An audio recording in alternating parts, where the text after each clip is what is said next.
यात्रा चूँकि पिछले दिनों थोड़ा केदारनाथ जी की यात्रा बाधित हुई थी और भारी बर्फबारी पिछले एक महीने से लगातार होती रही है। उसके बावजूद भी दर्शन करने वाले श्रद्धालुओं की संख्या लगातार बढ़ी है। हालांकि बीच बीच में मैंने स्वयं भी अपील की थी, हमारे प्रशासन के लोगों ने भी अपील की थी कि मौसम ठीक हो जाए तभी वो यात्रा को आगे बढ़ाएं, यात्रा में आगे आएं, क्योंकि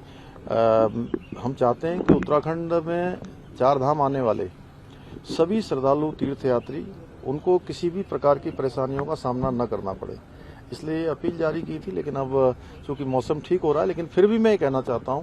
कि जो भी यात्रा में आ रहे हैं, जितने भी श्रद्धालु देश विदेश से आ रहे हैं, उन सभी से मेरा अनुरोध है कि मौसम की जानकारी अवश्य प्राप्त कर लें और मौसम की जानकारी प्राप्त होने के बाद ही यात्रा को आगे बढ़ाएं।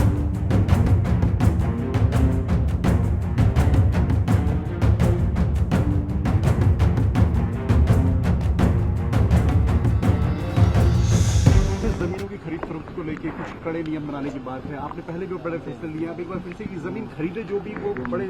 उसकी निगरानी मॉनिटरिंग होगी। देखिए, प्रदेश के अंदर लगातार इस प्रकार की बातें आती रही हैं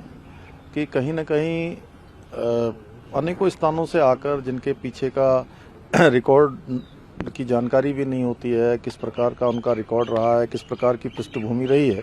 वो सब आकर उत्तराखंड के अंदर बसने लगे थे, जिसके कारण से कई बार कानून व्यवस्था की स्थिति, यहाँ का जो शांत वातावरण है, उस वातावरण में कहीं न कहीं कोई इस प्रकार का बिखराव जो दिखाई देता था, उसको ठीक करना, क्योंकि ये धर्म, अध्यात्म, संस्कृति और देवों का केंद्र है, उत्तराखंड देवभूमि है। तो यहाँ पर जो भी जमीन खरीदे निकट भविष्य में, उसकी पूरी पृष्ठभूमि से लेकर सारा विस्तार से उनके बारे में जानकारी प्राप्त की जाएगी। एक मैनुअल बनाएंगे, उस मैनुअल के आधार पर जो उस पर फिट बैठेगा उसको खरीद पाएगा और अन्यथा जमीन खरीदने पर सख्ती होगी।